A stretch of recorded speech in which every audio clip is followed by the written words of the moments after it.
No Produtor Quer Saber desta sexta-feira, vamos acompanhar a segunda parte da palestra da diretora executiva do Conselho de Informações sobre Biotecnologia, Adriana Brondani. A apresentação aconteceu durante o programa Diplomatas no Campo e teve como tema as pesquisas para desenvolver a agropecuária no nosso país. Vamos acompanhar.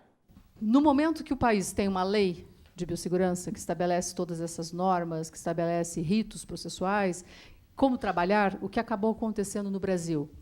Constituição de várias empresas de biotecnologia. Nós temos uma percepção de que as empresas do agro são as empresas de biotecnologia que são preponderantes no Brasil.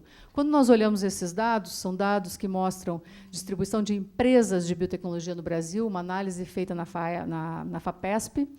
Ela mostrou que existe um grande número de empresas na área de saúde, ali, se nós olharmos, não é? São empresas que desenvolvem kits para diagnóstico, são empresas voltadas para a área de saúde humana, são da área de biotecnologia. Depois nós temos, em percentuais um pouco mais semelhantes, não é? Aqui em amarelo, mostrando para na área animal, tem realmente uma grande produção de vacinas de uso animal. Temos também uma área de reagentes, em que o Brasil produz por biotecnologia, então aqui os produtos são diferentes, mas são produtos de biotecnologia também. Várias dessas empresas são consideradas pequenas empresas que foram constituídas por pesquisadores. Então, há uma grande concentração dessas empresas na região sul e sudeste, muito próximo das universidades, não é, porque formam esses profissionais na área de biotecnologia. Então, só mostrando o que acabou acontecendo no Brasil, eu diria assim, uma adesão aí de empresas que passaram a ser desenvolvidas no Brasil, algumas locais e outras que vieram para cá, que é o que a gente observa na área agrícola. Aqui a gente tem um resumo do que o Brasil já aprovou, como foi esse histórico. Como eu mencionei para vocês, a nossa lei de 1995 é uma lei que estava em vigor em 1995, e aí, em 1998, nós aprovamos a primeira soja, uma soja tolerante ao herbicida, é a primeira aprovação do Brasil, não é? Enquanto nos Estados Unidos foi em 1996, no Brasil essa primeira aprovação é em 1998. E vejam que nós tivemos aqui uma pausa de aprovações nesse período de 1998 até 2005, porque nós tivemos a revisão realmente da nossa lei de 1995, que era uma lei que não deixava toda essa estrutura tão bem definida, e ela conflitava com uma série de conflitava com a lei do meio ambiente. Então, ela precisou ser revisada, foi revisada, e, a partir de 2005, nós vemos aqui uma tendência maior a aprovações, que é o que foi acontecendo ano após ano, após essa revisão. Haviam vários processos que estavam pendentes de análise, justamente por essa discussão que estava acontecendo na lei, e as coisas não conseguiam andar efetivamente. Em termos de produtos, se nós olharmos, a maioria deles são plantas, mas nós temos uma boa diversidade, se analisarmos em relação a outros países. Temos vacinas aqui, tanto para uso animal e, mais recentemente, para uso humano, não é? Algumas vacinas recombinantes, produzidas por biotecnologia. Nós temos aqui tivemos um mosquito aprovado, temos micro-organismos, e aqui nós temos uma medicação, não é, que foi aprovada também mais recentemente, de uso, medicação para a saúde humana. Então, uma diversidade de produtos, mas, obviamente, um grande predomínio aí de plantas na agenda da CTN-Bio. Se nós formos olhar o que são esses produtos, quantos produtos foram aprovados, aqui a gente está olhando tudo que foi aprovado. Não quero dizer que tudo isso vá para campo, que esteja a campo. Não, isso é o que a CTN-Bio já aprovou ao longo deste período, desde 1998 até dezembro de 2016. Tá? Foi o que ela aprovou. Se nós olharmos aqui, então, soja, por exemplo, tem 11 eventos, nós chamamos de eventos de soja. Tá? Nem todos eles foram para o campo e não irão, podem ter certeza. Alguns deles são produtos que são estágios de um desenvolvimento de biotecnologia, mas foram aprovados e talvez não sejam comercializados por questões comerciais, por uma série de questões. O produto foi aprovado no quesito de biossegurança pela CTN-Bio. Aqui nós temos milho, vejam que é um número bastante alto, algodão. Um destaque aqui para um produto que só o Brasil aprovou, que é um feijão transgênico, desenvolvido pela Embrapa. E este é um produto bastante interessante no ponto de vista de impacto socioeconômico. Ele ainda não foi para o campo, não é? Mas ele tem uma expectativa muito grande dos produtores, porque os produtores de feijão são pequenos produtores que precisam utilizar uma grande quantidade de inseticida e em virtude da infestação causada por uma mosca branca, que leva um vírus para o feijão. Basicamente é isso. Então, ele é um feijão com resistência a um vírus chamado vírus mosaico dourado. Ele tem essa resistência, então, mesmo que a mosca venha, o feijão não será atingido pelo vírus e o produtor, com isso, não precisa utilizar uma quantidade tão grande de inseticida. Esse produto foi totalmente desenvolvido pela Embrapa, integralmente, teve parcerias com empresas públicas de pesquisa, mas ele é interessante no sentido de ser o primeiro produto transgênico 100% desenvolvido por uma empresa pública, desenvolvida aqui no Brasil. Aprovado em 2011, ainda não está no campo, por uma questão aí de produção de sementes da Embrapa, não é, em relação a esse feijão. Micro-organismos. Nesse caso do feijão, né, existe algum tipo de estudo de impacto econômico para os produtores, de se seria mais barato para eles comprarem a semente ou continuar usando o inseticida? A Embrapa tem esses dados, sim. A Embrapa tem, tanto que os produtores solicitam muito para a Embrapa, até por ser uma empresa pública, ela vai ter que vender esse produto com, obviamente, um valor muito abaixo do mercado, para os produtores facilitar, ela tem maior interesse de colocar. E existem estudos nesse. A Embrapa tem esses dados. Micro-organismos, diversos micro-organismos aí que nós utilizamos, que são produtos, seja para a produção de insumos alimentares, para a produção de produtos que são biocombustíveis, por exemplo, de insumos utilizados em cosméticos, em uma série de produtos, são esses micro-organismos. E há uma tendência bastante grande de enxergarmos muito mais micro-organismos sendo aprovados, numa tendência de geração de produtos que possam ser utilizados para a questão de biocombustíveis. É bastante intensa essa área aí da biotecnologia industrial. Vacinas, como eu mencionei, de uso humano e animal, e um eucalipto que foi aprovado em 2015. Este é o primeiro eucalipto aprovado no mundo. Ele também ainda não está, ele está ainda sendo trabalhado numa pequena área, não está em áreas de cultivo ainda, mas também bastante pioneiro. O que mostra que o Brasil tem realmente uma diversidade aí de produtos, não é? Abraça essa diversidade de pesquisa, eu diria, inclusive, investe em diferentes áreas, e a Comissão Técnica Nacional de Biossegurança, ela tem essa predisposição a analisar diferentes produtos e rever uma série das questões aí de biossegurança, adequá-los, colocar em discussão. Isso leva tempo, isso consome bastante energia, realmente, porque são produtos diferentes. Quais são as características das plantas, que eu acho que é o foco aqui do nosso trabalho, não é? Então, as características das plantas que nós vemos até hoje, que o Brasil já aprovou, se nós olharmos, analisarmos todas elas, são 62 aprovações em plantas. Aí eu estou contando tudo, mesmo que não está no campo, né? Estou contando aqui o feijão, estou contando o eucalipto, estou contando a soja, milho e algodão. Quais são as características que nós temos? Se nós olharmos, nós temos um grande predomínio de características que são de tolerância herbicida, que nós temos aqui, não é? Tolerância herbicida, de resistência a inseto, e a combinação das duas características é a maior tendência, não é? É o que nós temos o maior número de produtos. Ganho de produtividade, nós tivemos no caso do eucalipto. Resistência a vírus, eu mencionei, foi o feijão. Nós temos aqui um caso de benefício nutricional, que foi um milho aprovado recentemente, para consumo animal apenas, não para cultivo. Não é? Ele é um milho que foi importado. Mas o que eu quero destacar aqui? Isto aqui, se nós olharmos, são benefícios agronômicos. Quem se beneficia? Produtor. O produtor no sentido de facilidade de manejo para ele, porque tolerância herbicida não quer dizer nada para quem não é da área agrícola. Concordam? Falar para alguém para um consumidor, tolerância a herbicida, inclusive, assusta o consumidor, porque é isso que a gente percebe, as pessoas mencionando, fazendo uma série de críticas em relação a produtos com tolerância a herbicida. Eu já escutei coisas como, bom, mas então isso significa que o produtor usa muito mais herbicida? Não, não significa isso. O produtor não tem esse interesse de gastar com mais insumo agrícola, não é? Mas o que significa? Que ele poderá usar um produto que ele não poderia usar naquela cultura. Exemplo, primeira soja aprovada lá em 1998, tolerante a glifosato. Ela significa que aquela soja ela não morre se eu aplicar o herbicida glifosato. Significa isso. Ela se mantém.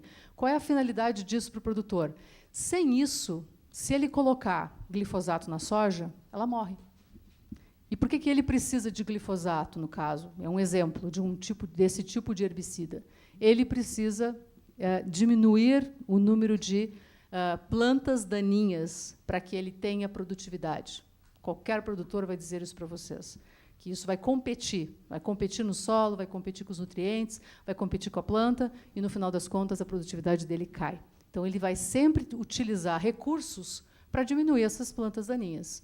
Se ele não tem variedade de moléculas químicas, é um problema para ele, porque as plantas daninhas, assim como os insetos, assim como as bactérias, assim como as nossas células, e como todos nós, desenvolvemos resistências, certo? Então, ele precisa ter diversidade.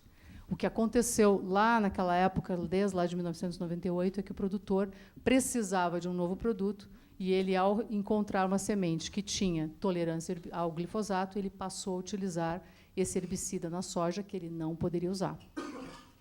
Esse mesmo raciocínio foi aplicado a milho e algodão, e a tolerância que nós temos, a outra resistência a inseto, é uma planta que produz uma proteína inseticida altamente específica para algumas pragas.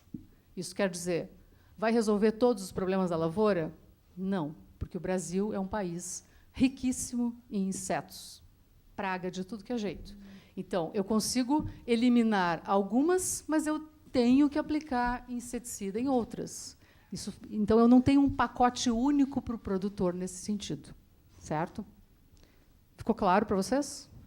Mas vocês entendem que isso é o que desperta uma série de questionamentos por uma falta de proximidade com o meu dia a dia. Se eu estiver falando que eu estou comprando uma soja que tem um óleo, meu tempo está estourando? Eu vou tentar passar mais rápido. Se eu falo que estou consumindo uma soja que tem um óleo mais saudável, mais interessante para a minha saúde, é muito mais fácil do consumidor achar isso interessante, não é? Então, essa é a nossa tendência aqui em plantas. Agora, em termos de produtividade, o que isso agregou?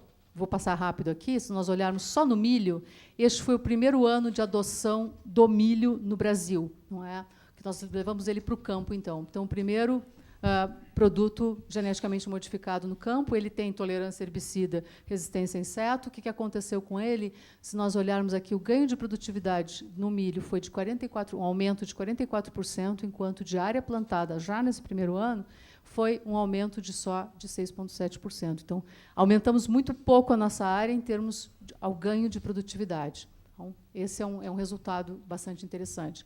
Outro resultado da consequência dessa questão de adoção de biotecnologia, do Brasil ser o segundo país que mais adota, consequência de altas taxas desses produtos que estão sendo cultivados, é o que nós vemos aqui, não é? Não é à toa que o Brasil é o maior produtor de soja do mundo.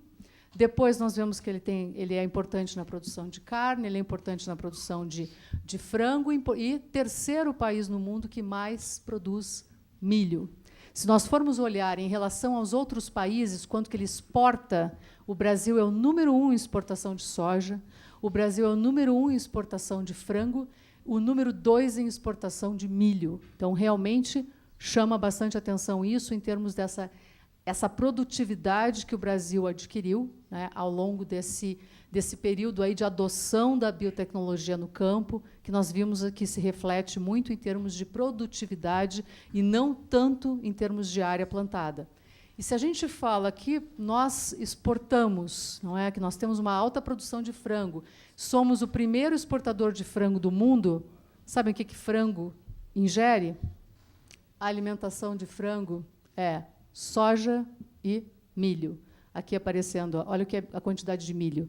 Então, se tem milho, tem frango. Se tem oferta de milho, se o milho está num valor acessível, o produtor de frango se beneficia. Ele tem alimento para a produção. A mesma coisa aqui, consequência da questão da soja, tanto do óleo quanto da proteína da soja. Para testar a questão de segurança de transgênicos, todas essas avaliações de risco são feitas nos produtos. Mas, além dessas avaliações de risco, e aí entra aquela questão, um questionamento que vocês me trouxeram aqui, se eu sou uma empresa que estou desenvolvendo e eu mesmo faço os testes, naturalmente, essas avaliações são revisadas por vários pesquisadores no mundo. Resultado disso são alguns trabalhos, aqui eu só vou deixar listado para vocês esses 3. Este aqui é um trabalho da própria União Europeia.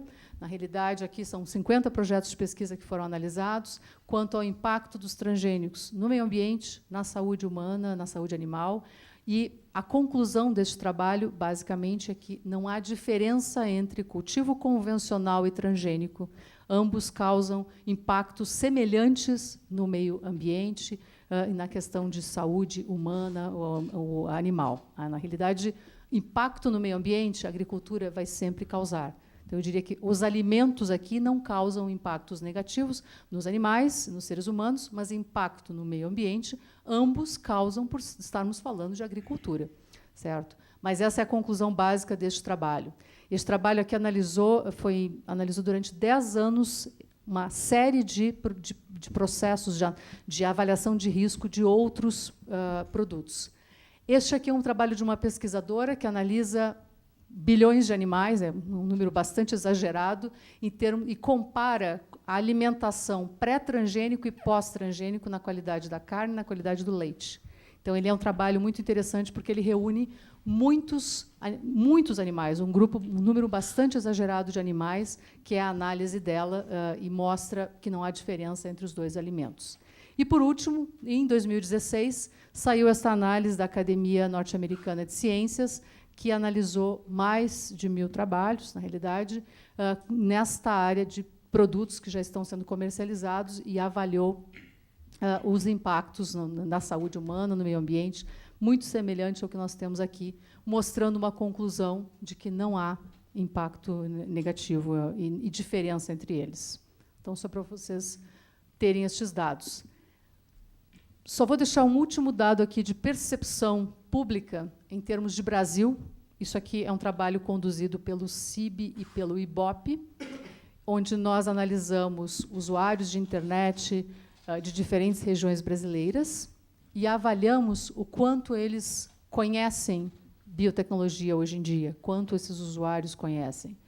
Nós fizemos inicialmente uma pergunta para eles sobre o que é um produto geneticamente modificado, e nós vimos que 80% destes usuários hoje conhecem o que é um produto geneticamente modificado, em termos de conceito, não é? Nós comparamos esta resposta com um trabalho que não foi conduzido pelo CIB, mas que foi conduzido também pelo IBOP, lá em 2001, quando se perguntou para as pessoas se elas sabiam o que era um transgênico. A maioria dessas pessoas não sabia o que era um transgênico em 2001. Então, há uma diferença de informação em relação ao passado, não é? Podemos dizer assim, bem clara. Mas a mais interessante, que eu diria, é que, quando nós perguntamos, em 2016, se essas pessoas consomem transgênicos, nós vimos que 73% delas dizem que consomem, 4% dizem que não, 23% dizem que não sabem se consomem. Nós perguntamos novamente para estas 27% se elas estão abertas a consumir ou não, o que elas consumiriam ou não. E o que a gente observa hoje é 59% delas estão abertas a consumir. Então, deste meu percentual aqui que diz que não sabe ou que não consome, a gente percebe que, hoje em dia, há uma abertura muito maior em termos de entendimento e de percepção desses produtos. O que em 2001 não era bem assim, onde nós tínhamos que 74% das pessoas entrevistadas diziam que não iriam consumir transgênicos, lá em 2001. Então, há uma mudança, acho que realmente a informação chegou muito mais para as pessoas, elas passaram a ver uma série de estudos mostrando segurança, entenderam muito mais, estão muito mais abertas, não é, a aceitar essa tecnologia. Eu já estourei meu tempo. Sim, eu preciso terminar? Sim. Então, só para deixar um último registro, o Brasil vem conduzindo as suas linhas de pesquisa nesse sentido. O que ele aprovou até o momento foi o que eu compartilhei aqui com vocês. E ele vem conduzindo as linhas de pesquisa tendo essa preocupação na área de biotecnologia. Então, hoje, nós temos na CTN-Bio uma variedade de produtos. Aqui eu só coloquei aquilo que está em fases experimentais, de liberação planejada para o meio ambiente. Coloquei aqui cana-de-açúcar, coloquei soja, a gente tem árvore, e temos citros aqui também. São produtos que incorporam, além das características que são agronômicas, eles começam a incorporar características de tolerância à seca, de maior produtividade. O Brasil vem acompanhando o que, na realidade, o mundo também está fazendo, de um modo geral, essa preocupação de utilizar essa ferramenta de biotecnologia também numa preocupação de pegada ambiental muito forte, não é? Uma preocupação de sustentabilidade, trazendo outras características a estes produtos. Eu vou deixar... E nós vamos ouvir falar mais, eu diria brevemente, que, além dessas técnicas que nós conhecemos de trazer, colocar um gene novo, nós vamos ouvir falar em algumas técnicas que são mutações dirigidas nas plantas para que a gente tenha uma alteração genética, e que, hoje em dia, não estão sendo consideradas no mundo como transgênicos, de utilização tanto para a área de alimentos, na questão de plantas, quanto na área de saúde humana. Eu vou deixar essa parte para vocês olharem depois. O que são as nossas oportunidades e desafios aí? Eu diria que o nosso grande desafio numa área de biotecnologia é essa questão de diferenças de aprovações que nós temos, não é? Nós temos esta é uma grande barreira e que possivelmente vocês vão trabalhar nessas negociações, que, como existe o marco regulatório de cada país trabalha no seu marco regulatório, pode considerar um produto aprovado ou não, e esta é uma barreira que nós encontramos na biotecnologia, que é essa dificuldade de sincronia de aprovações. Então, se o produto é aprovado num país, ele precisa também ser aprovado em outro país para que ele possa ser cultivado. Aqui são questões que eu posso falar depois, se vocês quiserem, nas perguntas. Acho que eu consegui correr um pouco. Obrigada, pessoal. Desculpa que eu passei.